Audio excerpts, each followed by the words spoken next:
My name is Dr. Thalia Micah. I am here with ACPA, which is Houston Caribbean Professionals Association, and also HHU, Houston Haitian United as well. So I'm going to read this question first. The question is, when people look at Haitian people, what do they see? She perplexly asked. So thank you, Congressman, for having us here. This question was for my 9-year-old after she heard what's going on. Well, really, that was yesterday after we had a meeting. I went home and asked her again what's going on. So I am from a traumatic womb. I'll explain what that means. My grandmother was born in during the occupation of the United States of Haiti. My mom was born during Duvalier father, and I was born during the son. So I am literally from a direct line of traumatic wombs, and so is my children. So I have 2 kids. When all this came out, I had to explain to them why are they so hated, and for me, how it affected me personally, mentally. For a whole week, I actually didn't go to work for a couple of days out of the week. I stayed home because it was so traumatic. It wasn't traumatic just to me, it was traumatic to my children. I had to explain why.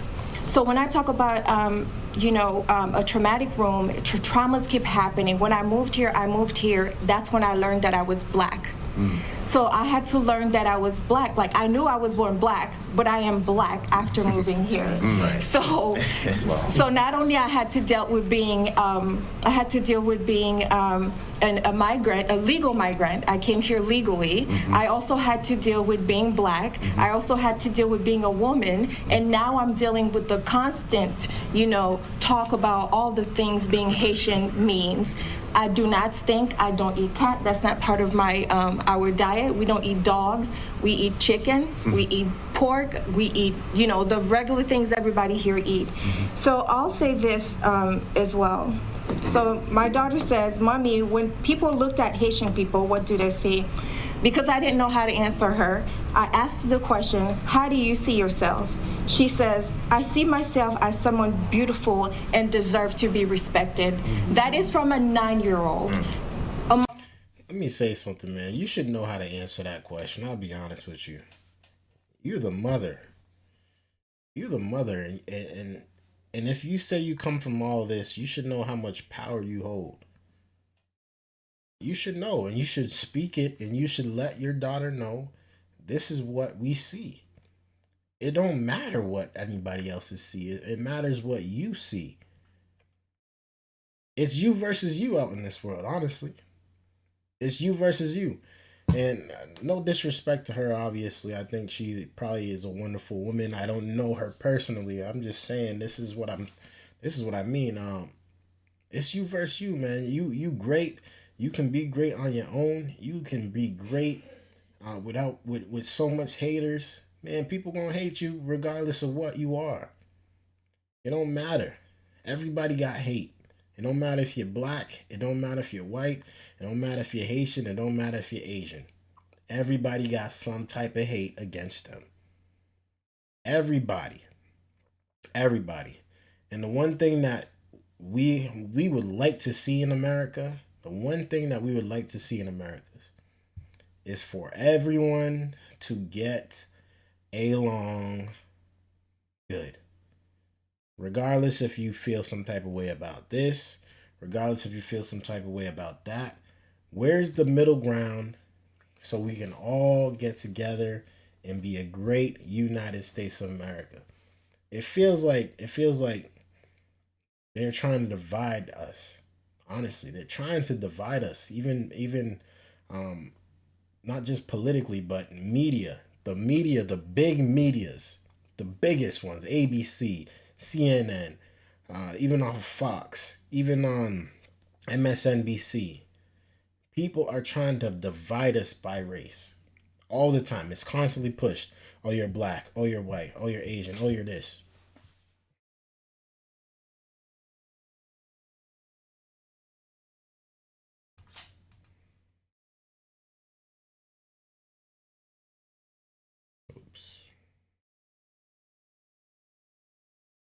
Whoops.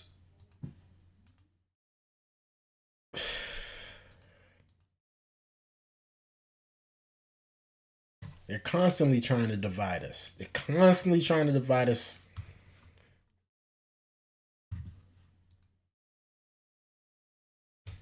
They're constantly trying to divide us by race. They're trying to divide us by gender. They're trying to divide us in every single type of way possible. All these networks, all these big networks. And people will sit there, listen to it. Sorry, my dog is just barking. People will sit there, listen to it, and let that thing sit in their souls, sit in their brains over and over and over again until they start believing it, that it's true. Till they don't realize that it's a weapon for their own destruction. It's a weapon for our own destruction. If we keep constantly bringing up race, of course it's going to create problems about race. Instead of us just all saying, okay, we're the human race. One race. That's how God created it. No. Us as humans want to be like, no, this is you're a black race, you're a white race, you're an Asian race, you're a Hispanic race. Which is cool. We all have different cultures, we all have different we all have our different ways of living in our cultures and all that stuff, which we understand that. Culture is different. But just because a person has a skin color does not mean they're the same culture. You can have a completely different culture and still be black. You can have a completely different culture and still be Indian. And still be Muslim. And they're still, they continue to divide us by this in America. I'm sure it's like this out in the UK. I'm sure it's like this out in Russia. It's just like this all throughout the world. But everybody's trying to divide us instead of us coming together and making this thing a beautiful situation. There has to be a cap on letting people in. There has to be a correct way on letting people in. That's just the honest truth. Whether I was born here or not, would you like your island to come and now be? Would you like a whole bunch of people to just be dropped in your island and taking your jobs, taking your food, taking all your money? Does that seem like a logical thing to do? No, you're gonna be like, whoa, hold up. We can do this, but let's taking a few at a time. Cool, we got managed this one. Now we can move on. Take another few more at a time. We got this all together. Move on. And hear the people out. Hear what the people want in these streets.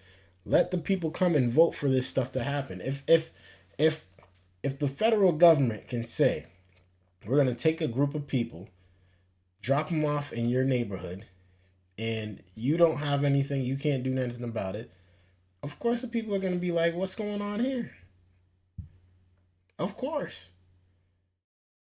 We've been living here all this time. We've been chilling all this time. We do what we have to do. Now you're telling us we got company and we're paying for them to stay here, and we already struggling ourselves? Of course. Of course. And some other places are going to be like, yeah, come on in. And those are the places that should take the people that are saying, come on in. It's not going to be everywhere that this is going to work out good. That's just the honest truth. But let's continue. Amongst all adults here, I do know we can do better if a 9-year-old can have this stance on how we deserve to be seen as who we are and be respected for it. This doesn't just affect us in, talking about this. You are causing constant traumatic trauma. You're causing trauma constantly to a group of people just because. Mm-hmm. So I say this. I want to stand in unity to dignify our collective community, as it as it says in the Haitian flag, "L'union fait la force." Unity is strength. So, Congressman Green has talked a lot about unity. Yes. This is not just about It was the Asian community a while back during COVID. It is the Haitian community. It's going to be the Muslim community. It's going to be the Latino community. It's going to be some other community. If we don't take a stance about it right now, this is affecting our children. Yes. So if the adults need to step down and let the children speak on this issue, let's do it, because the children understand how it's been affecting them. What I am proud about to hear is, with some people that were at the meeting yesterday, when I talked to them, they went home and talked to their children. Amen. And I did the same thing as well. And I constantly talk to my kids that you are beautiful, you're worth it, you are dignified, you're respected, you're loved, and all these things. So I speak on this from a different standpoint because of how I know it's affecting me mentally, my family mentally, and what gets me. Passionate. The children. It's okay. What gets me is that my children are being affected. Now that's a different conversation we need to have. Amen. Thank you. Thank you. Here's the thing, man. Here's the thing.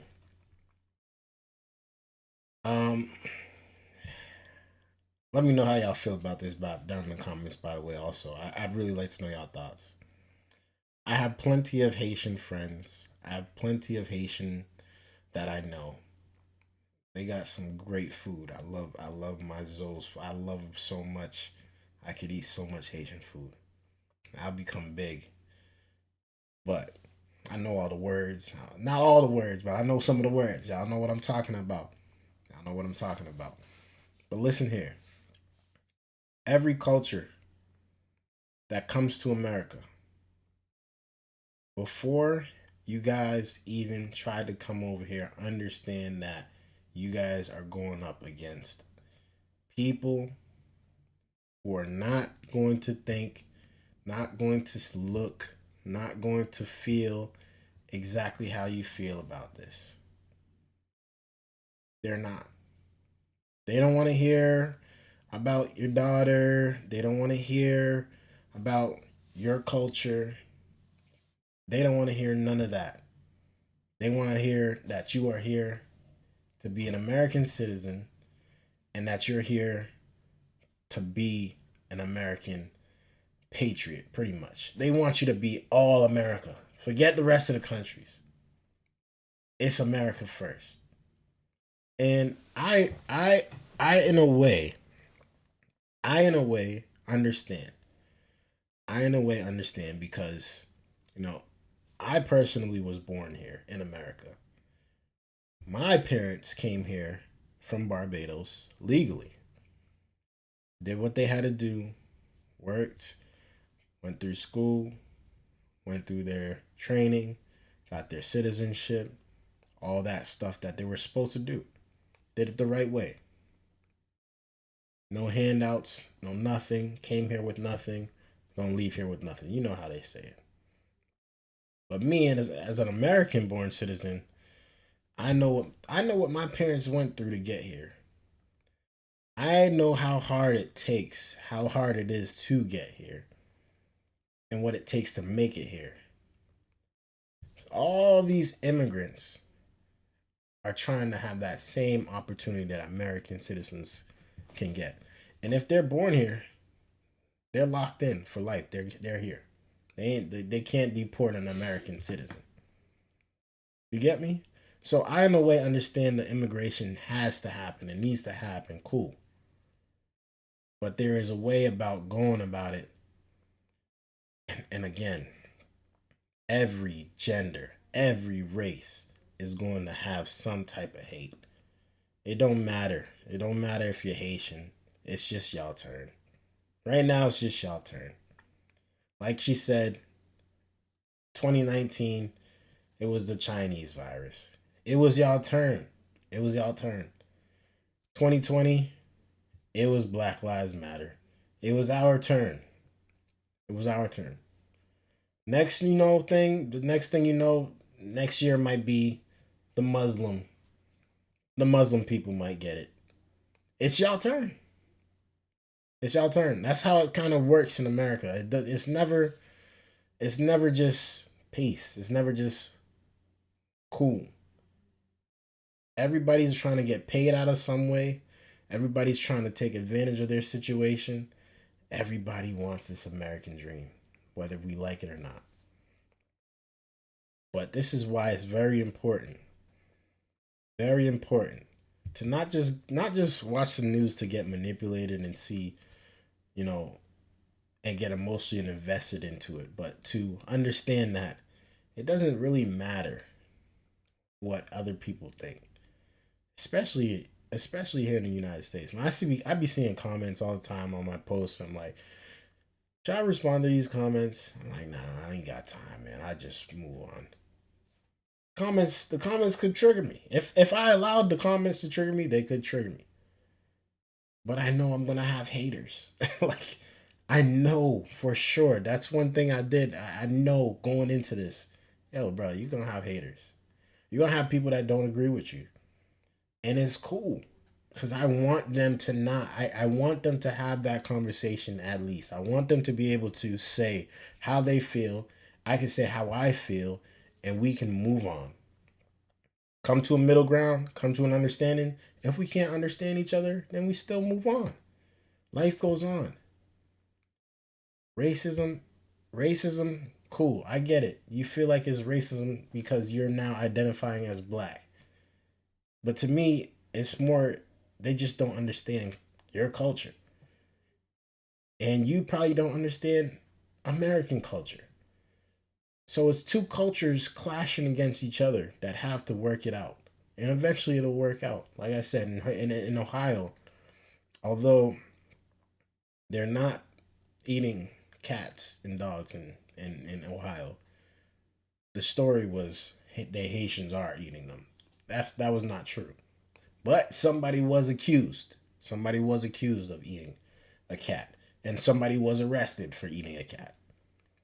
So let's not get that twisted either. There's still people out here doing some mentally wild stuff out in these streets. And we address it how we address it, and we move on. We move on. Haitians, y'all are loved in the United States. West Indians, y'all are loved. Spanish people, y'all are loved. White people, y'all are loved. Asian people, Indian people, Muslim people, y'all are loved. But the American way, the American culture, is something that we all have to agree on if we're going to be here. If not, it's going to forever be divided. It's going to forever be this way, that way. That's why it kind of sucks to have two different sides of government, because if it's 50-50 or 49-51, you still got a whole nother half of the world, half of the country that don't like what's going on. Let me know y'all thoughts about this down in the comments below. I'd really like to know y'all thoughts about this. This one was a little long, but, I had to break this thing down because, I don't want to make it seem like we hate migrants or immigrants shouldn't be in America. No, it's full of immigrants. It's always going to be. We do business with outside countries. It's gonna be like this. We just gotta get adjusted, and we gotta do things in an orderly fashion, the right way. Let me know y'all thoughts, man. It's your boy Dgotsauce. Hit that like button, hit that subscribe button on y'all way out. Until next time, peace.